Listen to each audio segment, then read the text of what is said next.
Hi అండి, welcome to my channel laddus cookings. అందరికీ నమస్కారం అండి. ఈరోజు వీడియోలో వచ్చి స్పెషల్ ఏంటంటే రాయలసీమ స్పెషల్ ఉగ్గాని. ఈ బొరుగుల ఉప్మా అని కూడా అంటారండి. అలాగే వీటిని మరుమరాలు అని కూడా పిలుస్తారు.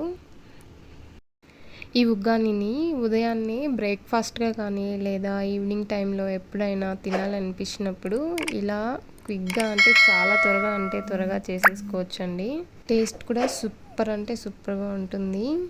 ఇప్పుడు వీటిని ముందుగా బాగా ఒక బౌల్లో బొరుగులన్నీ తీసుకొని బాగా నీట్గా వాష్ చేసుకోవాలండి. కొద్దిగా మెత్తగా అయ్యేంత వరకు, మరీ ఎక్కువ మెత్తగా అవ్వకూడదు.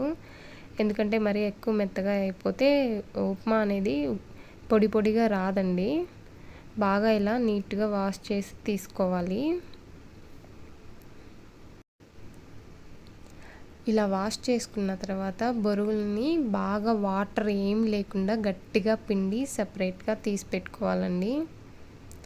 చూసారా, ఇక్కడ నేను వీడియోలో చూపిస్తున్నట్టు ఇలా వాటర్ అనేది ఏం లేకుండా బాగా పిండేసేసి వాటర్ని తీసుకోవాలండి.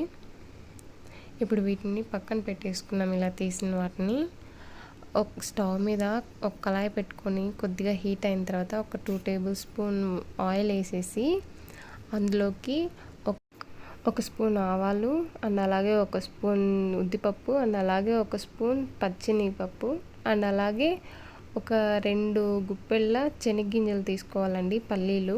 వాటిని బాగా వేయించుకోవాలి. పల్లీలు బాగా దూరగా వేగాలండి. ఇలా వేయించుకోవాలి. ఇలా వేయించుకున్న తర్వాత ఒక 2 రెబ్బల కరివేపాకు వేసుకోవాలి. అవి కూడా బాగా వేగిన తర్వాత ఇందులోకి నేను 1 కప్పు సన్నగా తరిగిన ఆనియన్ తీసుకున్నానండి. ఆనియన్ కూడా బాగా కొద్దిగా కలర్ చేంజ్ అయ్యేంత వరకు వేయించుకోవాలి.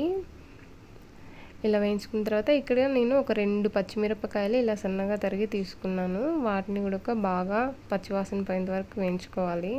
ఇలా వేయించుకున్న తర్వాత 1 కప్పు మీడియం సైజ్ టమాటో సన్నగా తరిగి ఇలా తీసుకున్నానండి. టమాటో కూడా బాగా మెత్తగా మగ్గేంత వరకు వేయించుకోవాలి. అలాగే అందులోకి నేను 1 స్పూన్ సాల్ట్ తీసుకున్నాను. సాల్ట్ వేయడం వల్ల త్వరగా టమాటాలు మగ్గిపోతాయి. ఇలా మగ్గిన తర్వాత ఒక 1/2 స్పూన్ పసుపు తీసుకోవాలండి. పసుపు వేసుకొని బాగా పసుపు పచ్చివాసన పోయేంత వరకు బాగా వేయించుకోవాలి. ఇలా వేయించుకున్న ఇందులోకి ముందు మనం పక్క తీసి పెట్టుకున్నాం కదా, వాటిని బొరుగులు మొత్తం ఇందులో వేసేసుకొని బాగా మొత్తం మిక్స్ చేసేసుకోవాలండి.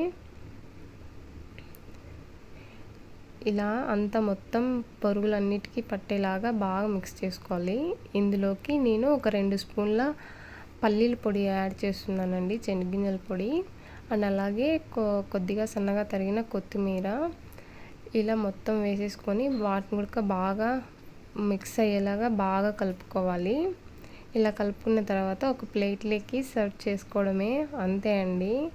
చాలా అంటే చాలా ఈజీ, త్వరగా అయిపోతుంది ఉగ్గాని. అండ్ ఇలా లాస్ట్లో తినే ముందు మనము కొద్దిగా నిమ్మకాయ పిండుకొని తిన్నామనుకో టేస్ట్ సూపర్ అంటే సూపర్గా ఉంటుందండి ఉగ్గాని టేస్ట్. ఇందులోకి కాంబినేషన్ మిరపకాయ బజ్జీతో మనం ఈ ఉగ్గానిని తిన్నామనుకో చాలా అంటే చాలా బాగుంటుందండి. నా ఈ వీడియో కానీ మీకు నచ్చినట్లయితే ప్లీజ్ లైక్ చేసి షేర్ చేసి సబ్స్క్రైబ్ చేసుకోండి please. Thanks for watching my video.